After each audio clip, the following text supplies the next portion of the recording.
welcome to the Your First Assignment video.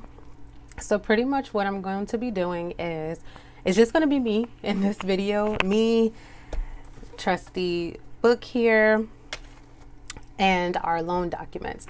Now the reason why I'm going to do it like this is because I don't want you to focus on the other person that I might have in the video as a signer. I want you to basically just focus on right here, right now, everything that we're going to have in front of us and the things that we're going to need to basically pay attention to when we do receive those documents back. Now, the first thing that you're going to do is when you get to a signer, you're going to obviously greet the borrowers, the signers, you know, whichever, however you choose to call them, clients, whatever. You are going to greet them and you are going to ask them for their identification. Now, once you receive their identification, this is, first, let's just talk about this. This is the journal that you want to purchase. I actually have a direct link to this journal in one of my ebooks, and then I will also try to link it down below in my YouTube description. But this is the best journal in my opinion. This one whole entire page here is basically going to be one signing. There's another journal that you will have to basically individually input each document and then continuously keep putting in the identification information, because when you are at a loan signing, you have to record each notarial act that you're doing during that signing. So it's easy to get a journal that's going to be able to, you know, withstand those tasks, to where you don't have to keep on flipping through the pages and filling out a whole bunch of information. So this particular journal, you're going to have two signers here. I usually put the main borrower first. You usually know who that is based on the documents, and I'll show you that as well later on in the signing. But I usually put the main borrower here and the spouse here, or the second borrower here. And I will usually go ahead and pre-fill some dates. I already know with my state there are about 9 notarial acts that I'll probably be doing if there are 2 signers. If there's only 1 signer, I'll probably be doing about 7 to 8. But what I'll do is I'll go ahead and fill in all of their information, the name of the signer, the address. I don't fill in their telephone number, but I do I do check which option of identification that I checked, and I put the ID number with the issue date and the expiration date. I don't just put the expiration date because you also need the issue date on a number of documents that I'm actually going to show you as well. All right, so once you collect their identification information, you're going to go ahead and input it within your journal.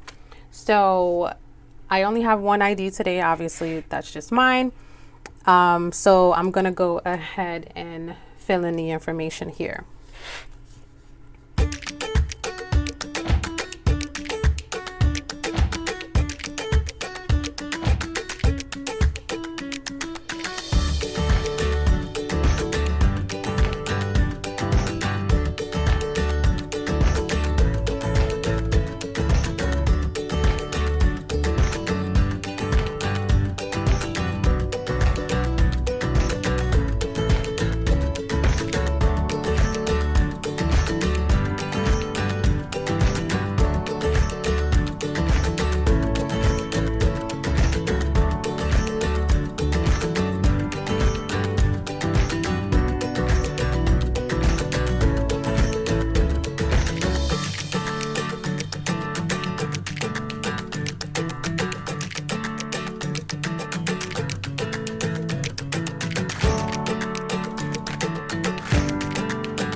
While I was doing all of this,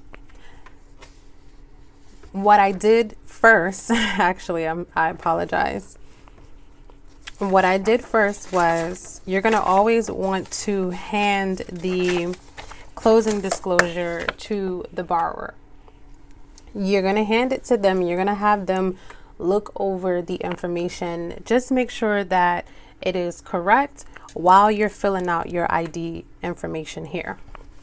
So once they check off, I do know that some states you're going to have 2 per borrower.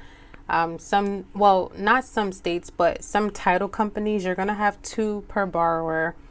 And they are both to sign each copy if there are 2. If there's just 1 closing disclosure, then that obviously means that they just want both of them to sign the closing disclosure. So they're going to obviously sign here, and then they're going to also date it as well.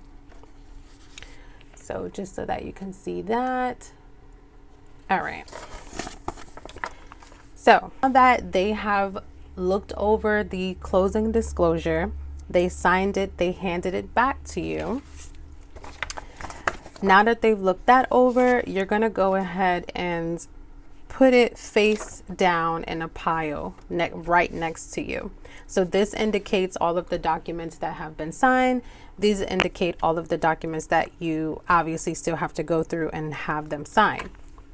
So after you have filled out your journal, they've looked over the closing disclosure, and they've also signed and dated it as well. This is where you're going to get into the actual signing. Now, normally when you first arrive, you want to give them a disclosure. Hey, I can only answer questions within the documents. I'm not allowed to answer any why questions. So if you have any of those specific questions that I can't answer within the actual documents, you are able to go ahead and call your loan officer if you have any, further questions. Normally they'll say, okay, cool, you can go ahead and begin the signing. So I'm going to show you the journal here. Just like I said, I put the name, I put their address, I checked off driver's license, I put their ID number here, I put the issue date, the expiration date, and I went ahead and also predated some notarial acts here that we're going to be getting to in a moment.